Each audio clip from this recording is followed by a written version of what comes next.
Welcome, everyone. I am so incredibly thrilled you're here with us today. Let's just jump right into this explainer because honestly, the cultural phenomenon we're exploring today is as stunning as it is mysterious. Okay, so picture this. The massive, glittery festival of Diwali has just wrapped up. Down in the vast plains of India, people are packing away their diyas, sweeping up the leftover firecrackers, and kind of just sinking back into their everyday routines, right? Maybe nursing a bit of a festive hangover. But if you look up toward the majestic Himalayan state of Uttarakhand, the vibe is entirely different. Up there, the mountains are literally just getting ready to ignite with life and laughter and light. So it really begs the question, why on earth does an entire region wait 11 days to celebrate Diwali? I mean, think about that knowledge gap for a second. Why would millions of people wait almost 2 full weeks after the rest of the country to celebrate the exact same festival of lights? While the rest of India is back at their office desks, these hill communities are just starting to spin flaming torches under the starlit sky.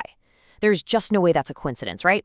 Well, today, we are going to unpack the whole shebang, the history, the legends, and the incredibly vibrant modern reality of this delayed celebration. Let's start with Section 1, the Late Diwali Mystery. Right, so this unique festival actually has a name. It's called Igas Bagwal, though it's affectionately known as Budhi Diwali, or Old Diwali. And it's not just some deferred party. It is the absolute heartbeat of mountain pride and remembrance. It hits exactly 11 days after the main Diwali festival. Now, if we look at the traditional calendar, this falls on Kartik Sukla Ekadashi, which is basically the 11th day of the waxing lunar fortnight. The word Igas actually stems right from Ekadashi, and Bagwal means the playing of lights. So it really is Diwali, just operating on mountain time. But how exactly did this 11-day delay even start? That brings us to Section 2, Legends of Light and Valor.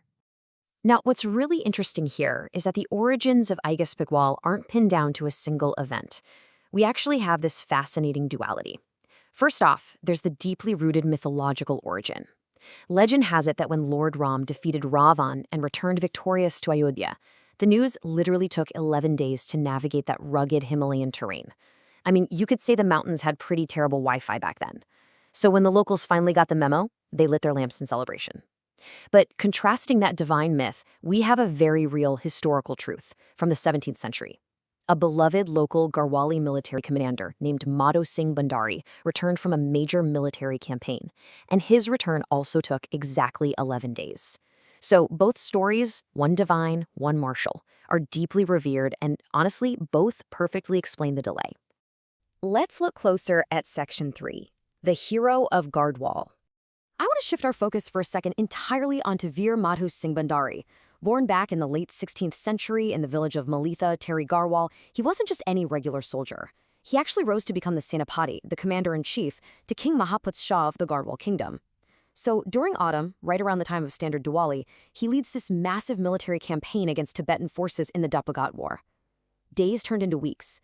Assuming their commander and thousands of his Rajput soldiers had perished, the heartbroken king completely canceled all Diwali celebrations. But then, exactly 11 days post-Diwali, Bhandari makes this triumphant, victorious return.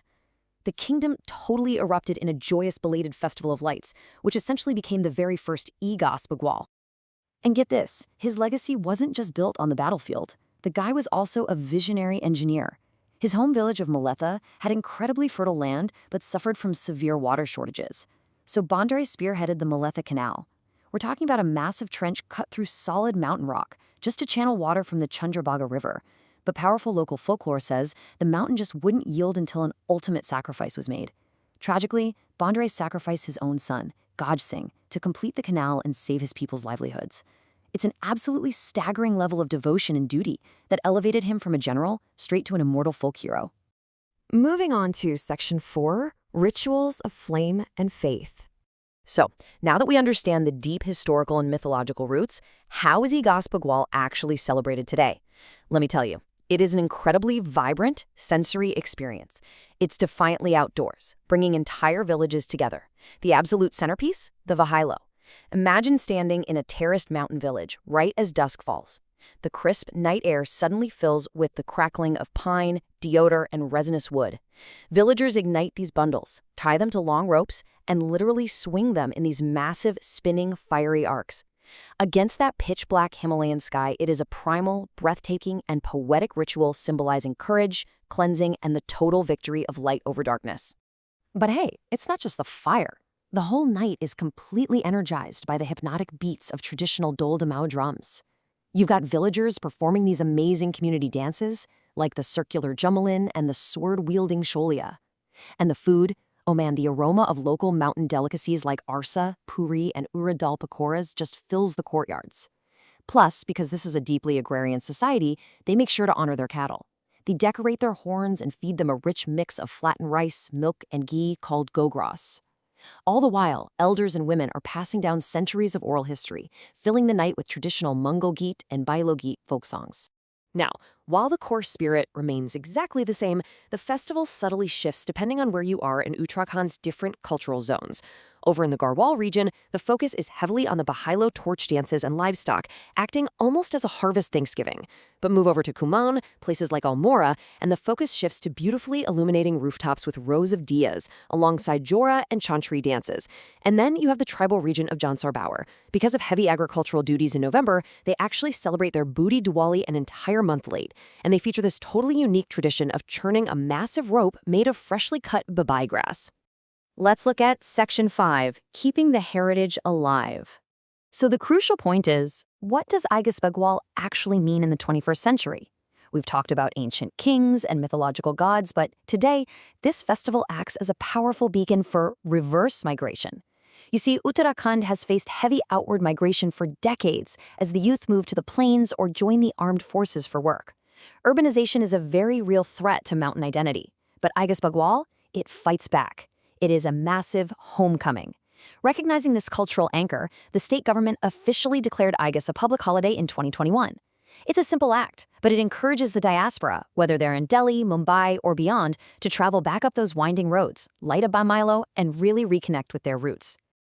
I absolutely love this, and I want to leave you with a powerful quote from the source material.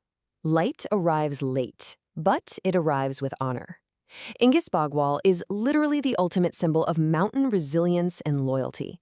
It celebrates the kind of patience that waits 11 days or even a whole month for joy and still finds it completely undiminished.